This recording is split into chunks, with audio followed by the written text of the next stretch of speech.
Assalamualaikum warahmatullahi wabarakatuh.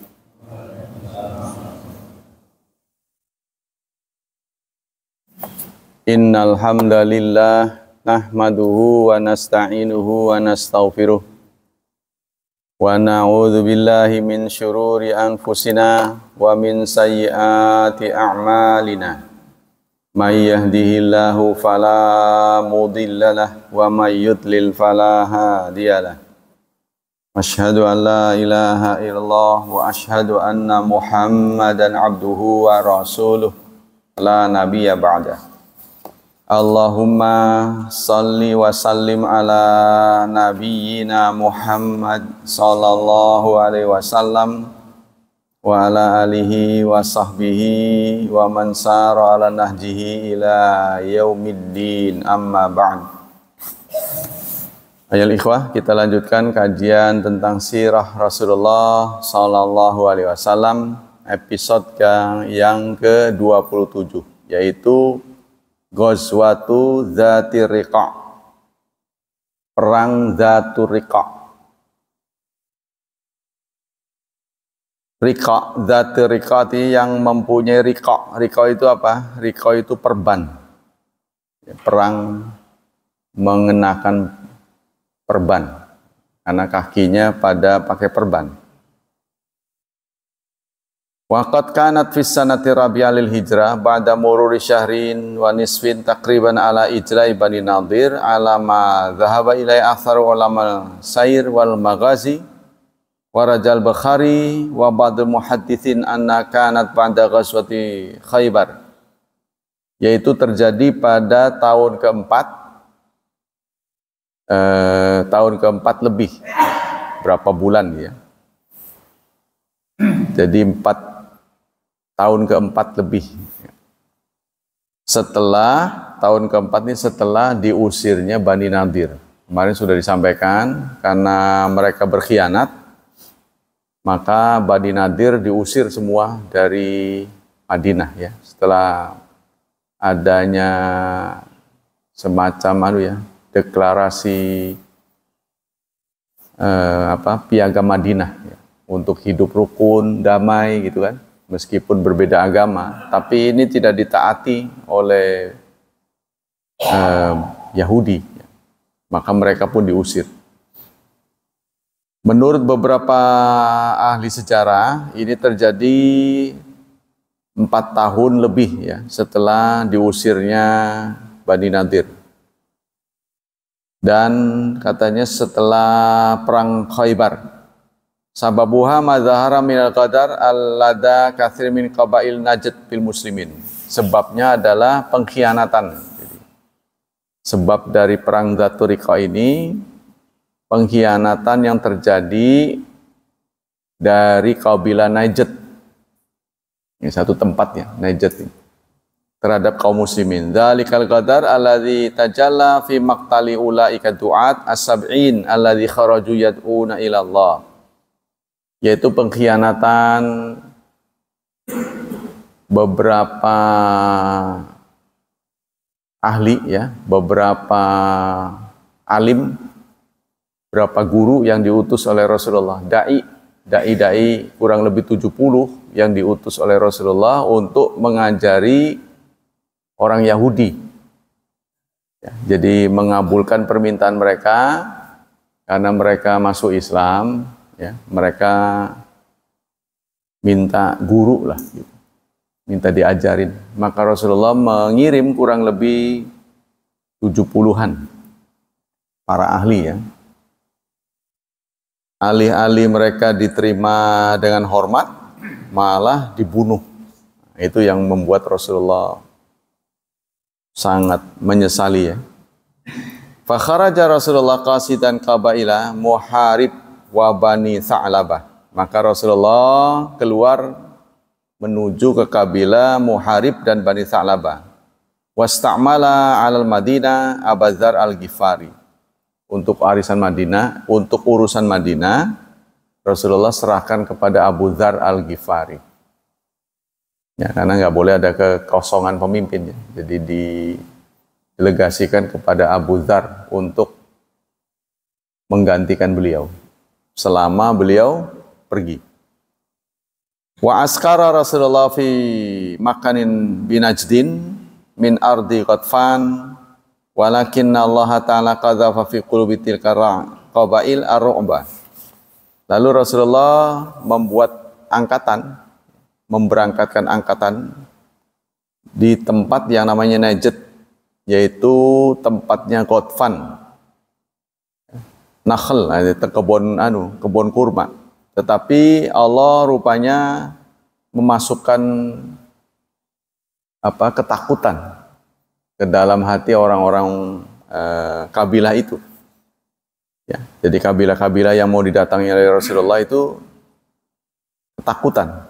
Waqad kanat kama yaqul Ibnu Hisham jumu'an kabira fatafaraqu ba'idan al muslimin walam yaqa ayu qital.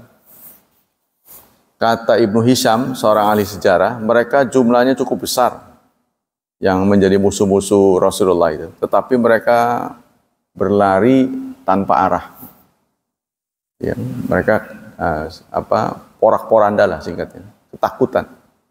Qaira'an fi qissati hadhil ghazwa ma'a Rasulillah wa syahid tastahilu nazar fiha wa akhadha darsa fiha fal nastaji an dzikri kisah kulliha bi dzikri hadhil masyahid.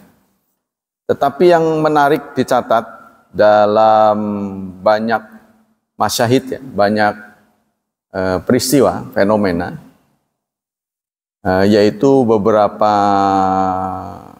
semacam kejadian-kejadian yang fenomena yang luar biasa, gitu ya. Jadi kalau ibaratnya terjadi pada Rasulullah, mukjizat, karomah. Pertama diriwayatkan oleh Sahihain Bukhari Muslim dari Abi Musa al-Asy'ari, kharajna ma'a Rasulillah fi ghazatin wa nahnu sitatun nafar. Kami perang bersama Rasulullah 6 nafar, 6 kelompok, 6 rombongan. Nafarin bi bainatana, ba'irin na'taqibuhu, yang diikuti oleh pasukan rombongan onta, ya, diikuti dengan onta. Fanaqabat aqdamana, lalu fanaqabat qadamaya wa saqatat adzafiri. Karena saking panasnya atau bagaimana ya, maka kuku kaki kami itu sampai pada lepas. Apa ini saking panasnya bagaimana ya? Sehingga sela-sela kaki itu berdarah. Ya, sampai nyoplok. Fakunna nalifu ala arjulina al-kharq. Lalu kami membalut kaki kami dengan kain seadanya. Maka itulah perang ini disebut dengan Dzati Riqa'. Riqa' itu perban. Perang mengenakan perban. Jadi kaki-kakinya sudah tidak normal lagi, ya. Sudah nggak bisa pakai alas kaki karena kan berdarah. Jadi banyak darahnya. Lamma kana nasibu ala arjuna bi khiraq qala Abu Musa bi hadzal hadits tsumma kariha dzalika qala ka'annahu kariha ay yakuna syai'an min amali afshahu. Tapi tidak banyak yang menceritakan ini, gitu ya. Jadi karena malu apa gimana.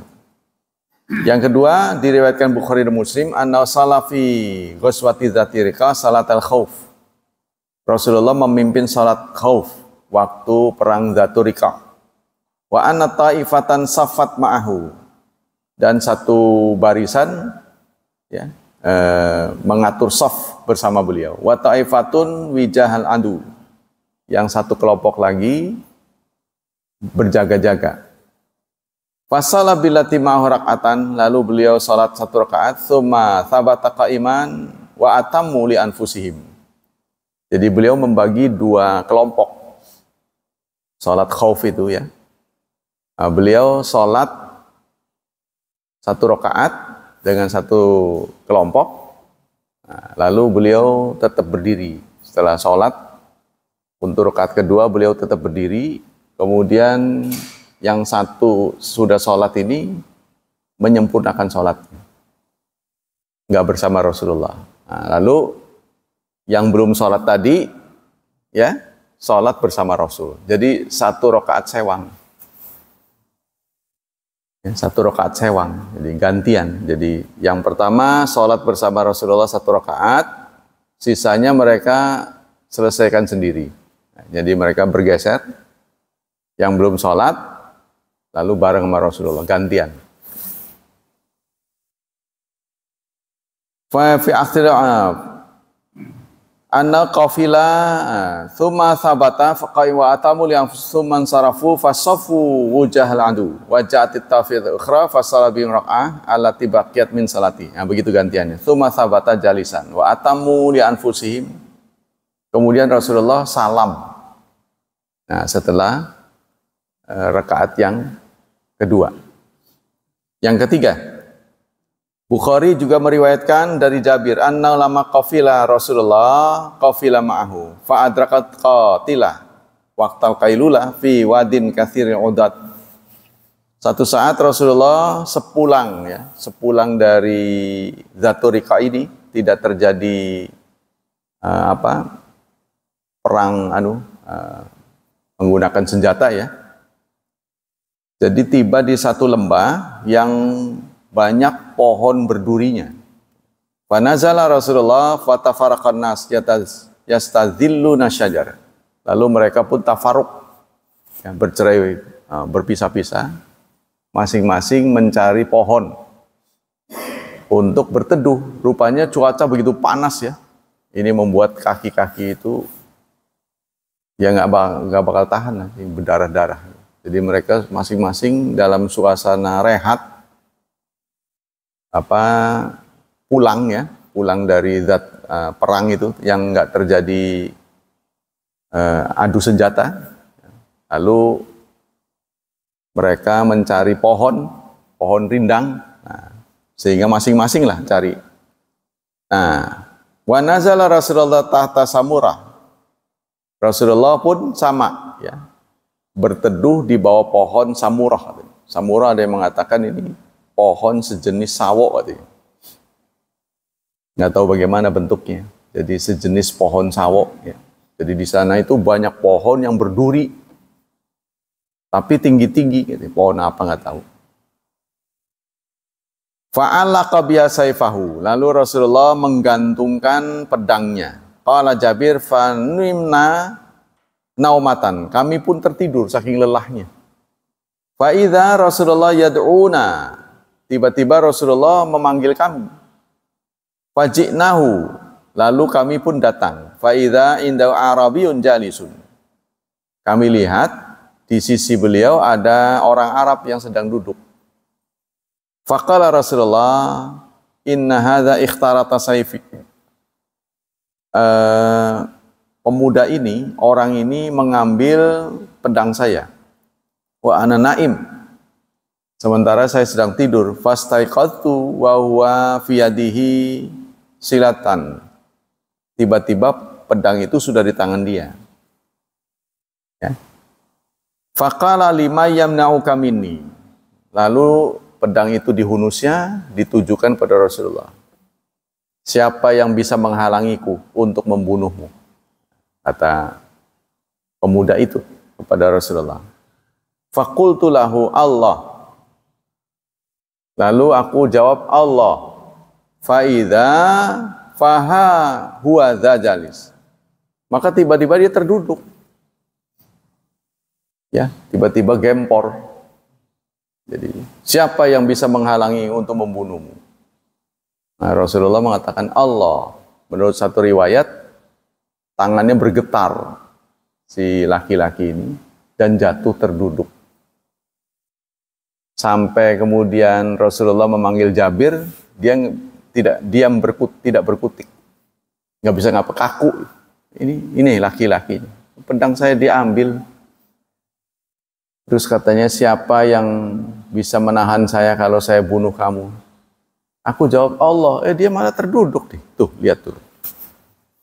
Kata Rasulullah. Sumalam yu'aqibu Rasulullah. Tapi Rasulullah tidak membalasnya. Dalam hadis yang lain dijelaskan Rasulullah gantian menghunus pedang lalu bertanya pada laki-laki itu, kalau saya sekarang membunuhmu, siapa yang bisa menghalangi? Laki-laki itu menjawab, tidak ada. Nah, dalam hadis yang lain disebutkan laki-laki ini pun masuk Islam. Yang jadi sampai bergetar. Yang keempat, jadi banyak keajaiban maksudnya. Jadi Zaturiko ini mereka datang menjumpai musuh, ya, sampai kakinya berdarah-darah. Tuh. Apakah dengan kaki berdarah kemudian diperban, ini membuat musuh lari tunggang langgang daripada takut? Apa ya, zombie apa ya? Kakinya diperban. Jadi alih-alih mereka mau bertanding ya, malah berlari terbirit-birit. Itu ketakutannya. Nah, dalam perjalanan-perjalanan itu ada fenomena-fenomena menarik tadi itu. Diriwayatkan oleh Ibnu Ishaq, Ahmad dari Jabir, kharajna ma'a Rasulillah fi ghazwati Dzati Riqa fa usibat bara'atu minal musyrikin. Dalam perjalanan Dzatu Riqa ada seorang wanita, orang musyrik, seorang wanita musyrik yang terbunuh. Ya. Falaman sarafa Rasulullah qafilan wa ja'a zaujuha wa kana ghaiban. Kemudian suaminya datang menuntut. Melihat istrinya terbunuh, dia nggak terima. Dicari-cari itu siapa pelakunya. Fahalafa alla yantahiya hatta yuhriqa daman min ashabi Muhammadin sallallahu alaihi wasallam. Lalu dia bersumpah tidak akan berhenti ya sebelum ketemu pembunuhnya. Pokoknya mau dendam lah, mau membalas dendam. Fa kharaja yattabi athara nabi. Maka dia pun keluar dari rumahnya untuk mengikuti ya menelusuri jejak Nabi. Fa nazala nabi manzilan faqala man rajul yaqlauna lailatan hadhi. Tiba di suatu tempat, lalu datanglah malam. Nah, Rasulullah sebelum malam mengatakan, siapa hari ini yang jaga? Ya, jadi maksudnya nggak tidur, nggak semuanya tidur. Siapa yang jaga? Qala fantadawa Rasulullah minal muhajirin wa akhara minal ansar. Maka dua orang pun datang. Ya, siap. Kami ya Rasulullah. Nahnu ya Rasulullah. Qala faquna bifami sya'ab.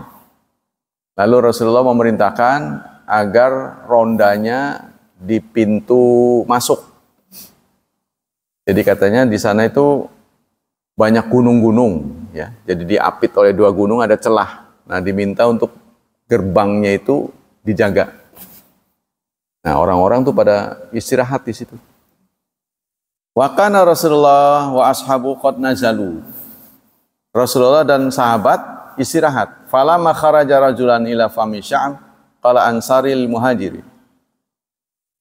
Selesai mereka semua masing-masing mencari tempat istirahat, maka dua laki-laki ini tadi yang menyanggupi untuk berjaga-jaga, ya, satu sama lain bertanya. Sahabat Ansor berkata kepada sahabat Muhajir, yuk kita gantian gitu. Kamu milih kapan tidur dulu gitu kan? Mau tidur kapan? Saya yang jaga. Apa mau akhir malam, tengah malam, atau awal malam? Ya, kata Ansor, sahabat Ansar kepada Muhajir. Kata sahabat Muhajir, bal ikfini awalahu. Udah awal malam aja, saya tidur dulu dah. Ya, jadi nanti berapa jam gitu ya? Berapa jam? Nah, saya bangun, kamu yang tidur. Rondanya gantian. Fatajal muhajir fanama. Maka muhajir tadi, sahabat muhajir tadi pun tidur.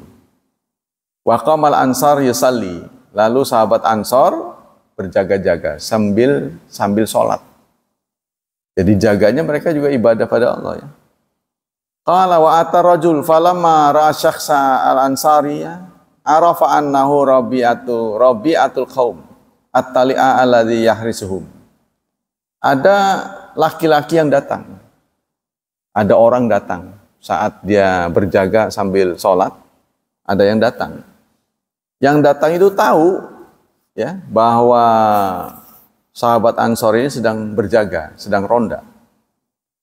Fasama farama bisahmin fawada'a fihi. Lalu dipanah. Sahabat Ansor yang lagi sholat itu dipanah. Ya, kena. Ya. Lalu dicabutnya panahnya itu dari tubuhnya. Dia tetap sholat. Sholat dilanjutkan. Wasabata qaiman yusali. Dia teguh berdiri. Sumarohau bis sahmin akhar. Lalu dipanah lagi. Begitu juga. Dicabut, dia taruh lagi. Ya, tubuhnya tentu mengalirkan darah lebih banyak. Kemudian sampai itu berulang-ulang 3 kali. Sumaraka wasajada wa ahaba sahibahu. Nah, setelah beliau ruku dan sujud, beliau pun membangunkan temannya yang tadi tidur duluan. Idris faqad asbuttu. Duduklah. Aku sudah tepati waktu yang kita sepakati. Saya udah ronda nih. Giliranmu. Qala fawathiba falamma ra'ahu marajul arafa anna qad nuzira bih. Fahariba. Lalu orang yang tadi memanah, orang musyrik tadi yang memanah, melihat bahwa fenomena setelah dipanah itu diambil panahnya ditaruh. Yang dipanah ini tahu orangnya gitu. Dia sudah sudah teridentifikasi gitu. Maka dia lari, kabur. Walamma ra'al muhajir ma bil ansar minad dima qala subhanallah. Begitu muhajir ini bangun, ya tadi gantian untuk gantian, dilihatnya sahabat Ansarnya sudah berdarah-darah. Maka dia subhanallah. Kenapa kamu tidak membangunkan saya? Apa yang terjadi pada kamu? Nah, diceritakan semuanya. Kenapa nggak bangunin saya? Saya lagi sholat. Saya tidak mau sholat saya itu terputus karena saya bicara denganmu. Ya, ini menggambarkan bahwa sholat sahabat Ansar ini sangat khusyuk. Ya. Sampai-sampai panah itu menancap di tubuh beliau sampai ada 3 busur ya. Nah, itu tidak membuat beliau membatalkan sholatnya. Kata dia, wa aimullah. Demi Allah, laulaan udi'a thagran amarani Rasulullah bidaqata nafsi. Kalau bukan perintah dari Rasulullah untuk menjaga untuk ronda ini, tentu saya udah bunuh diri. Kata dia. Karena mungkin saking sakitnya. Ya. Au nafidaha. Nah, tapi itulah kesabaran para sahabat sedemikian rupa ya. Jadi meskipun terluka, sholatnya tetap bisa dilangsungkan sampai selesai. Yang kelima, rawal Bukhari wa Muslim wa Ibnu Sa'din fi tabaqati wa Ibnu Hisham fi sirati an Jabir bin Abdillah qala kharajtu ma Rasulillah. Suatu saat saya bersama Rasulullah ya, ikut ke Dzati Riqa ala Jamalin dhaif. Saya membawa onta yang lemah untuk berpartisipasi di Dzatu Riqa. Saya membawa onta, tapi ontanya lemah. Falamma qafila Rasulullah ja'alati rifaq tamdi. Wa ja'altu akhalafu hatrakani Rasulullah. Nah, saat Rasulullah sudah berjalan, saya pun nyusul, ya. Saya ketinggalan sampai kemudian berjumpa dengan Rasulullah. Lalu Rasulullah menegur saya, kok kamu terlambat? Kenapa? Kok telat amat? Ini ya Rasulullah, onta saya ini loh, jalannya pelan banget. Ya. Fa'an khattuhu wa anakha Rasulullah. Lalu saya pun sering, jadi mengakibatkan saya sering mukul bagian pantat, tepok-tepok. Tetap aja nggak cepet gitu ya. Faqala a'tini hadzal usat min yadika. Coba mana anunya, tongkatnya. Jadi sampai pukul sama Jabir, tetap aja ontanya itu tidak merespon, ya. Tetap aja pelan. Nah, mana anunya, tongkatnya, kata Rasulullah. Setelah Rasulullah mengambil tongkat Jabir, lalu dipukulkannya ke tubuh si bagian belakang onta itu, ya. Fa kharaja walladzi ba'atsa bil haqq yuwahik naqatahu muwahqatan.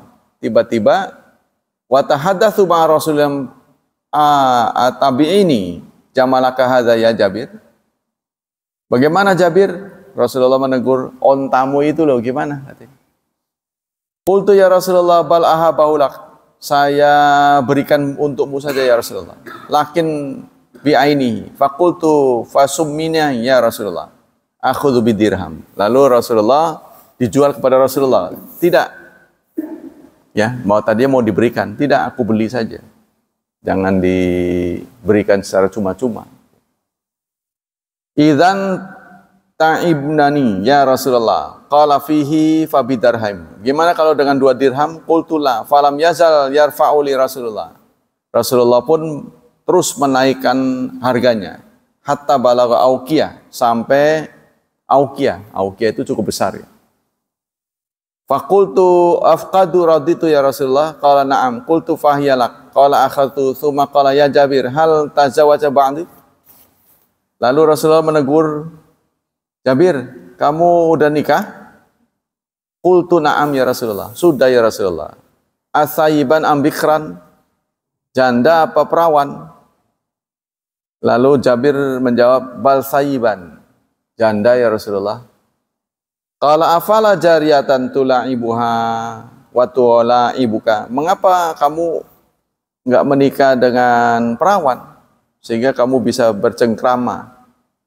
Dia juga sama. Qultu ya Rasulullah, inna abi usiba yauma Uhud. Ayahku syahid di perang Uhud. Wa taraka banatin lahu sab'an, dan meninggalkan 7 putri. Jadi ayahku ini syahid di perang Uhud.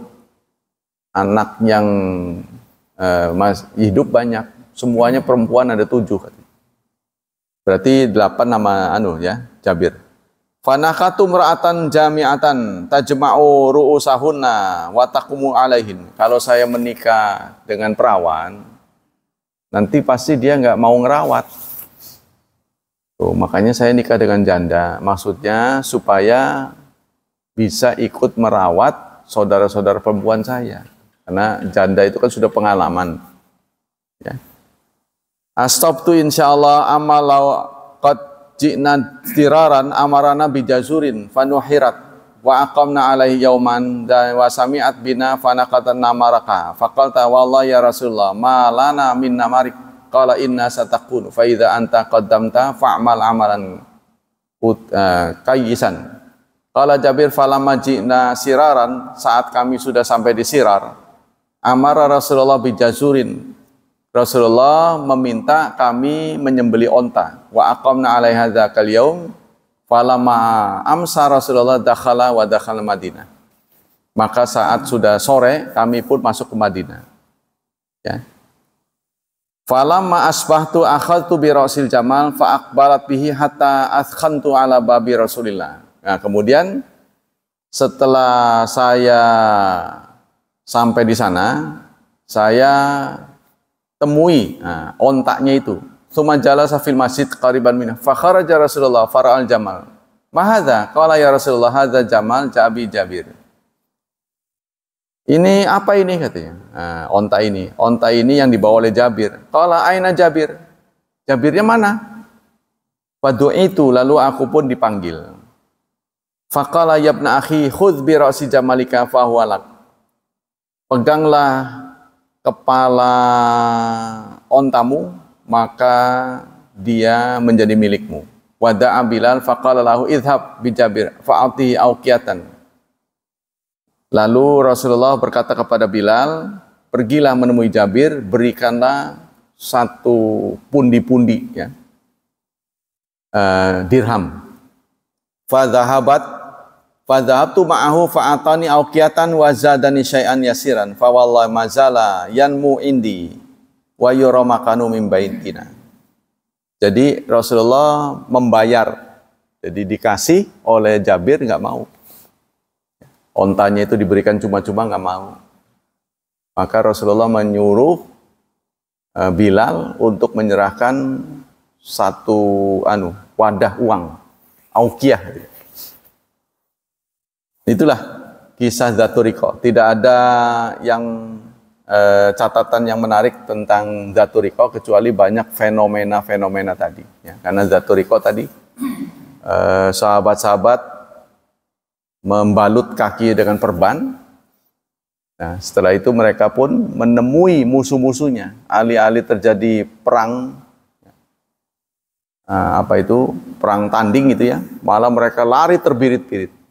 Sehingga terjadi fenomena tadi itu, ya, keajaiban-keajaiban. Ya. Ittafaqal ulama al-maghazi was-sair kama asrafna ala anna ghazwata Dzaturriqah kanat qabla Khaybar.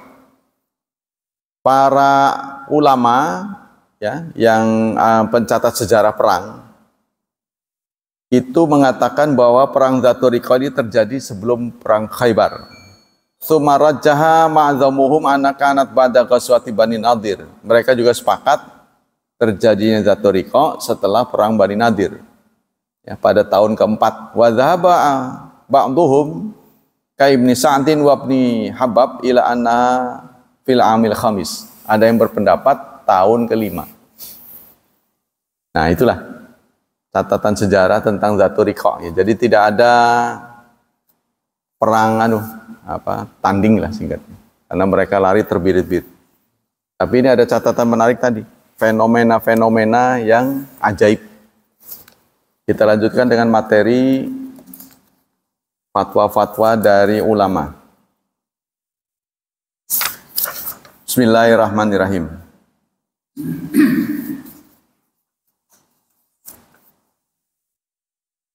Ada pertanyaan, apakah Indonesia adalah negara Islam? Ya. Maka terdapat catatan dalam Mausu'ah Fiqhiyah Kuwaitiyah, ensiklopedia fikih Kuwait, definisi dari negara Islam. Negara Islam itu adalah kullu buq'ah takunu fiha ahkamul Islam zahiratan. Yang namanya negara Islam adalah suatu tempat, suatu wilayah yang di wilayah itu diberlakukan hukum Islam. Apakah negara itu menamainya dengan negara Islam atau tidak, itu nggak penting. Yang penting adalah setiap negara yang memberlakukan hukum Islam otomatis disebut negara Islam. Sama dengan begini, sekolah Islam itu sebenarnya madrasah. Ya, madrasah yaitu sekolah Islam. Kalau orang menyebut madrasah, sekolah Islam. Wa qala Syafi'iyah, menurut Syafi'iyah yang disebut daulah Islamiyah adalah kullu ardin tadhharu fiha ahkamul Islam. Setiap tempat, setiap jengkal bumi yang di atasnya itu berjalan hukum Islam. Wa yuradu bi dzuhuri ahkamul Islam kullu hukmin min ahkami ghaira nahwil ibadat.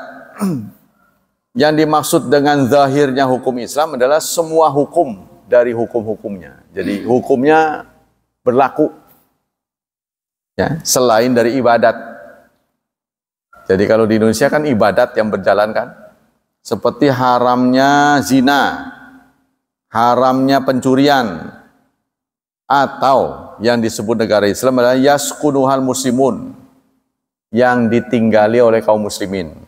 Wa in kana ma'ahum fiha ahlu zimmah, meskipun tinggal bersama kaum muslimin ahlu zimmah, orang kafir yang terikat perjanjian. Ya, atau orang kafir yang menjadi warga negara. Au fatahal muslimun wa aqaruha biyadil kuffar. Au kanu yaskununaha tsumma ajrahumul kuffar anha. Jadi tempat negeri yang ditinggali oleh kaum muslimin ya, lalu orang kafirnya pergi dari sana. Itu yang disebut negara Islam. Ini terdapat dalam Bughiyatul Mustarsyidin fi talkhisi fatawa ba'dil a'immat mutakhirin. Ada pertanyaan? Jawabannya begini, kullu ardin hukima bi annaha islamiyah listilai muslimin alaiha awalan. Setiap tempat yang ditetapkan hukum Islam karena orang Islam menguasainya. Ya, jadi orang Islam mendominasinya. Wa in istaula 'alaihal kufar ba'du wa manal muslimun minha ka qalibi ardi Jawa hukmuha hukul mawat. Meskipun setelah itu dikuasai oleh orang kafir dan mereka menolak kaum muslimin, seperti umumnya tanah Jawa. Jadi Jawa ini sudah disebut ini oleh fatwa di luar negeri, ya. Maka mereka hukumnya hukum mawat, sama dengan tanah mati katanya. Fa idza ahyaha muslim la ghairuhu wala dhimyan adinahu imam mulkaha. Kesimpulannya, berdasar kriteria yang disebutkan oleh para ulama dan sebagaimana diutarakan dalam kitab Bughiyatul Mustarsyidin, Indonesia adalah negara Islam. Tuh, berdasarkan syarat-syarat yang dikemukakan oleh ulama NU, maka Indonesia ini memenuhi syarat negara Islam. Itu katanya gitu ya. Catatan dari Kiai Haji Najih Maimun. Istilah negara Islam tersebut dimaksudkan agar umat Islam menyebar ke seluruh pelosok negeri dan bersatu jika terdapat kaum muslim yang diserang oleh orang kafir seperti yang terjadi di Sulawesi dan sebagainya. Sayangnya semangat ini kurang difahami dan dihayati oleh kebanyakan umat Islam akibat diadu domba dengan menggunakan iming-iming harta dan tahta. Nah ini, jadi menurut pesan para ulama ini, kita harus sadar bahwa negara ini ya adalah ditakdirkan Allah untuk kita, sehingga kita harus menyebar sama dengan kesebelasan. Jangan sampai ompong, ya, artinya mengelompok di satu tempat saja, di sana jadi peluang untuk orang untuk memasukkan bola. Nah, kita harus merata. Ya, jadi ini harus ada kesadaran. Tapi kesadaran ini tidak kunjung tiba, malah itu tadi makin acak-acakan. Apa saja kategori ayat Makkiyah dan Madaniyah dalam konteks penyebutan muslim dan kafir sebagai berikut. Akhir-akhir ini ada tokoh Islam yang menyampaikan dalam sebuah forum terkait ayat Makkiyah dan Madaniyah. Ayat Makkiyah adalah ayat-ayat yang turun sebelum Rasulullah hijrah. Ayat Madaniyah adalah yang turun setelah beliau hijrah. Katanya bahwa ayat-ayat yang turun di Mekah biasanya menggunakan seruan ya ayyuhal kafirun, ya ayyuhalladzina kafaru. Sedangkan ayat-ayat yang turun di Madinah menggunakan seruan ya ahlal kitab, ya bani Israel, ya ayyuhalladzina amanu.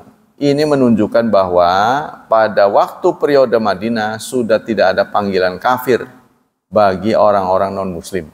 Itu maksudnya.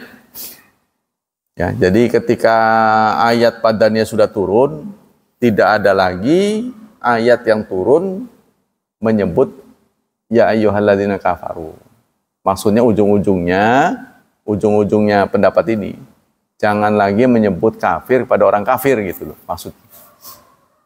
Karena berdasarkan fenomena ayat itu, apakah ini dibenarkan? Ya, jadi pertanyaannya, benarkah kriteria yang disampaikan oleh tokoh tersebut tentang ayat Makkiyah dan Madaniyah? Jadi karena kita sudah Madaniyah sekarang, jangan lagi memanggil kafir pada orang kafir. Benar nggak pendapat itu? Pernyataan tersebut adalah salah, sesat dan menyesatkan, serta tidak sesuai dengan kaidah dalam disiplin ilmu ulumul Quran. Juga bertentangan dengan realita sejarah hidup Rasulullah yang mana beliau saat berperang melawan orang kafir justru sejak fase keberadaan beliau di Madinah. Bukankah perang terjadi justru setelah beliau di Madinah? Ya, kalau yang diperang itu bukan orang kafir, ya sebuah kesalahan. Ya. Adapun kriteria ayat Makkiyah dan Madaniyah sebagaimana deskripsi di atas, maka itu tidak bermaksud menghilangkan status kafir dari orang-orang di luar Islam. Diduga kuat narasi yang disampaikan tersebut untuk menggiring opini bahwa pada waktu periode Rasulullah di Madinah sudah tidak ada lagi panggilan kafir bagi non-Madinah, bagi non-Muslim. Jadi akibatnya jangan lagi kita memanggil kafir pada orang kafir gitu. Ya. Catatan, tujuan utama dari fikih peradaban adalah membuang penyebutan kafir pada non-Muslim. Ya kan? Ini merupakan musibah yang sangat besar bagi Islam. Selain itu, fikih peradaban juga akan berdampak mengikis banyak syariat Islam dan digantikan dengan peradaban semata, termasuk peradaban komunis. Nah, jadi sekarang ini sudah ada, ya, sudah dikarang lagi namanya fikih peradaban. Fikih peradaban ini menjadi mata kuliah di fakultas-fakultas, sehingga mahasiswa-mahasiswa kita dididik kalau kita mau beradab, jangan lagi menggunakan kata-kata yang menyakitkan, manggil kafir kepada orang kafir. Nah, lama-lama kita terkikis, karena itu arahnya supaya toleransi, ya. Toleransi kan terjadi itu karena gesekan. Kalau tidak gesekan nggak ada toleransi. Lafaz-lafaz seperti dalam deskripsi itu hanya kebanyakan. Nah, itu. Jadi kesimpulannya, penggunaan kata ya ayyuhal kafirun, ya alal kitab hanya bersifat kebanyakan dan tidak merupakan aturan baku yang menyeluruh. Nggak bisa dijadikan patokan bahwa kita nggak boleh menyebut kafir, jelas-jelas kafir. Ya, jadi kita manggilnya apa? Kalau mereka untuk mereka yang tidak muslim ya kafir. Ya non-Muslim kan bukan bahasa Arab.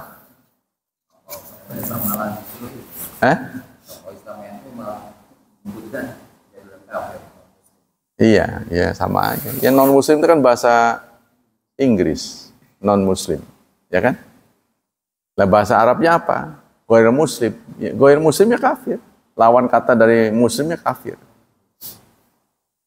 Sebab kata kafir ini juga dimuat dalam Alkitab. Kitabnya orang Kristen.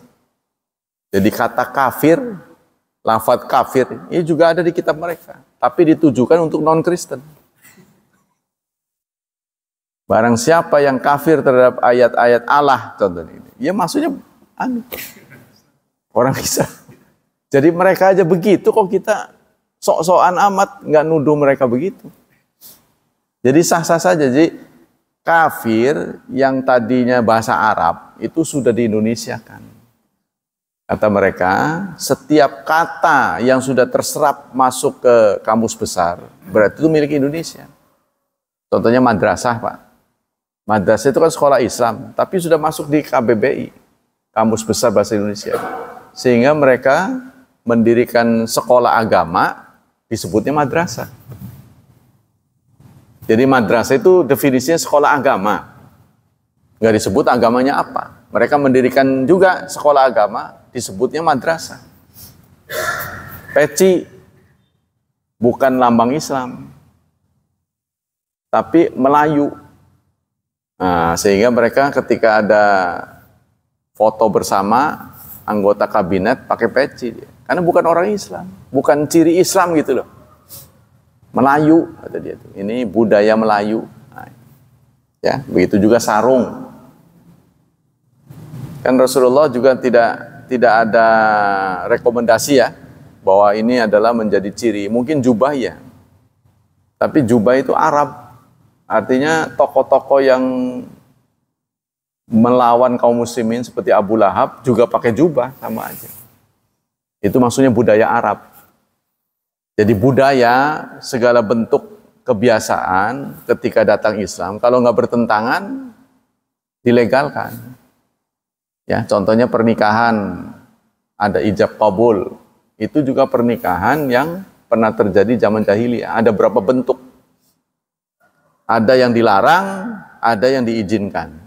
Nah, Rasulullah sendiri tidak membuat hal yang baru, yang lama dipakai, karena itu tidak bertentangan. Seperti juga puasa Asyura. Itu kan bukan legitimasi baru dari Rasulullah. Orang-orang, jadi sebelum Ramadan diwajibkan, kaum muslimin itu sudah puasa, tapi puasanya Asyura. Kenapa? Karena Asyura ini sebagai hari yang dianggap suci oleh agama-agama langit. Orang Yahudi juga menganggap suci, orang Nasrani juga suci. Maka kita diminta beda. Bedanya dengan apa? Puasailah sehari sebelumnya atau puasailah sehari sesudahnya. Ya, maka Ibnul Qayyim memberi tips ada 3 cara untuk memuasai Asyura. Tapi kita harus tampil beda dengan mereka. Pertama, 3 hari. Karena Asyura ini besok akan jatuh pada hari Jumat. Berarti Kamis, Jumat, Sabtu. Itu yang pertama. Yang kedua, 2 hari saja. Yaitu Tasu'a dan Asyura. 9 dan 10. Berarti Kamis dan Jumat. Kalau masih nggak bisa, nggak kuat, udah sehari aja. Hari Jumat saja. Hari Jumat juga nggak kuat, udah berikanlah servis kepada orang yang puasa. Ya kan? Karena sangat mungkin orang yang tidak bisa Asyura karena kesibukan. Kalau perempuan karena menstruasi. Waduh, mau puasa malam mens. Jangan kecewa, Anda servis saja orang yang puasa. Kasih sahurnya, kasih bukanya. Maka itu setara dengan berpuasa. Jadi Islam itu berlaku kepada semua. Tidak terhalang oleh apapun. Ya sebab nanti kan di akhirat dituntut kan. Kan balasannya cukup penting. Yaitu setahun dosanya diampuni. Nah kalau setiap tahun kita Asyura kan diampuni semuanya. Benar nggak? Puasa Arafah 2 tahun. Arafah sama Asyura kita puasain 3 tahun udah diampuni. Kan sudah dapat reward. Ya, kita dapat tabungan. Wah, ini dihapus. Yang min dihapus. Kan plus terus jadi. Jadi rada pintar kita harus sifatnya tijarah, berdagang dengan Allah. Hal adullukum ala tijarah? Mau aku tunjukkan perdagangan yang tidak rugi? Tu'minuna billah wa tujahidun. Beriman kepada Allah dan kamu ngitung, ihtisab. Cari nih, lewat pengajian, mana amalan-amalan yang nilainya tinggi. Mengapa kita perlu amalan yang nilainya tinggi? Karena waktu kita terbatas. Kita hidup di dunia paling lama 100 tahun. Itu pun jarang. Ya, dipotong masa dewasa. Katakanlah kalau kita ditakdirkan 100, yang efektif 85. Karena 15 tahun kan dewasa. Sebelum dewasa belum direken. Itu masih buat orang tuanya. Kalau anak-anak yang belum dewasa ikut sholat, pahalanya buat orang tuanya. Dia berbuat salah juga belum dicatat. Rufi'al qalam an salas, kata Rasulullah. Pena masih diangkat untuk 3 orang. Di antara itu anak-anak sampai dewasa. Katakanlah kita punya waktu 85, kalau umur 100. Sementara kita akan dibalas oleh Allah kekal. Tidak kenal waktu. Kan itu bandingannya jauh. Berarti nilai yang kita dapatkan harus banyak. Kalau kita berekenan dengan Allah, emang pengen masuk surga berapa tahun? Kan pengen selamanya. Tapi kenapa Anda amalnya tidak untuk selamanya? Kayaknya hitung-hitungan amat. Gitu kan? Nah, waktu yang kita pakai untuk beramal terbatas, maka kita harus cari yang gede pahalanya. Ya, diantaranya ini, nongkrong di masjid pada sholat berjemaah sampai duha, lalu kita sholat 2 rakaat. Syuruk namanya. Kalau di rumah nggak dapat syuruk. Ya, kalau orang yang tadinya ikut, kemudian tidak ikut, itu salah satu hukuman Allah. Tidak bisa menikmati anugerah. Nah, jadi kalau kita tidak bisa menikmati ketaatan, itu satu hukuman. Jadi jangan dikira bukan hukuman, jadi hukuman itu dianggapnya sakit. Bukan. Nggak selalu begitu. Kita tidak bisa ikut dalam kegiatan yang berpahala tinggi, itu pun hukuman Allah. Berat di masjid. Kan ini kita begini berat itu. Ya, mungkin kalau saya menjadi pendengar lebih berat daripada ngomong. Kesimpulannya, banyak ditemukan ayat yang menggunakan kalimat kafir dan merupakan ayat Madinah. Jadi jangan dikira, jadi ada 2 surat namanya Makkiyah, Madaniyah. Ya. Yang disebut ayat Makkiyah adalah surat-surat yang turun sebelum beliau hijrah. Nggak ada kata-kata walaupun di Madinah, karena beliau memang belum pindah. Ya kan? Tapi yang Madinah ada ketentuannya. Yang namanya Madaniyah adalah surat-surat yang turun setelah beliau hijrah. Meskipun di Mekah. Tapi kalau untuk yang Mekah nggak mungkin, karena Rasulullah belum pindah. Maksudnya begini, tidak ada definisi ayat Makkiyah adalah ayat-ayat yang turun sebelum beliau hijrah. Meskipun di Madinah nggak mungkin. Tapi kalau Madinah ada yang begitu. Karena Rasulullah pernah ke Mekah setelah di Madinah. Ya. Jadi ayat-ayat yang turun setelah beliau hijrah, meskipun turunnya di Mekah. Tapi karena beliau sudah hijrah, disebut Madaniyah. Nah, menurut definisi tadi, kita nggak boleh manggil orang kafir kepada orang kafir. Karena kata-kata kafir ini umumnya turunnya di Mekah. Kata mereka, di Madinah nggak pernah ada lagi. Nah, ini kesimpulan yang salah. Ya. Sebab masih ada lagi ayat-ayat yang disuarakan dengan wahai orang kafir. Sesungguhnya orang kafir. Nah, itu turunnya di Madinah. Ya. Banyak ditemukan ayat yang menggunakan kalimat kafir dan merupakan ayat Madaniyah, sehingga tidak dibenarkan untuk mencoba menghilangkan istilah kafir atau mengganti dengan istilah apapun. Sekarang jenis-jenis orang kafir di Madinah dan penyikapan Nabi terhadap mereka. Rawal Imam Ahmad wa Turmudzi wa Hasana wa Nasai wa Ibnu Majah wa Ibnu Hibban an Ibnu Abbas wa Ibnu Abi Syaibah wa Abdun Ibnu Humaid wal Baihaqi an Mujahid. Oh, panjang sekali ya. Dalam surat 22 ayat 39. Udzina lilladzina yuqatalun bi annahum zulimu. Diberikan izin kepada orang yang diperangi karena mereka dizalimi. Diizinkan apa? Perang. Nah ini, surat 22 ayat 39. Warawal Ahmad wal Bukhari, panjangnya, hadis-hadisnya. Umirtu, Rasulullah pernah menyatakan, aku disuruh, an uqatilan nas, untuk memerangi manusia, hatta yashhadu alla ilaha illallah wa anna muhammadar rasulullah, sampai mereka bersaksi bahwa tidak ada Tuhan kecuali Allah dan sungguh Muhammad adalah Rasulullah. Nah itu, jadi Rasulullah mendapat tugas sampai kapanpun sebelum orang menerima Islam akan tetap didakwahi. Ya, yang lolos dari perhatian kita adalah kita tidak berdakwah.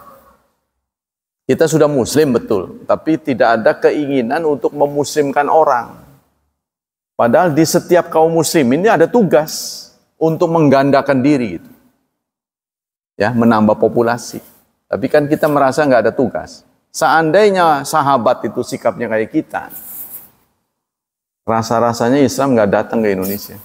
Kayak kita gitu ya, udah sholat, udah zakat, nggak pernah ada keinginan untuk kamu gimana? Ini Islam begini-begini, ayo ikutlah. Nggak ada keinginan. Padahal di Indonesia ini jauh lebih memungkinkan, karena kita mayoritas kan, pasti tidak akan diserang. Ya, contohnya ke orang-orang yang Muslim. kita dakwahi. Gimana? Demikianlah hadirin hafizani wa hafizakumullah kajian pagi ini. Semoga Allah memberikan pahala yang berlipat ganda. Ada pertanyaan nggak? Nggak ada ya? Dan semoga Allah tetap melindungi dan menyelamatkan kita dari wabah dan fitnah, dari syubhat dan syahwat, serta Allah berkenan memberikan kemudahan kepada putra-putri kita, membimbing mereka untuk menjadi hamba Allah yang salih dan salihat. Subhanakallah wa bihamdik, asyhadu alla ilaha illa anta astaghfiruka wa atubu ilaik. Wassalamualaikum warahmatullahi wabarakatuh.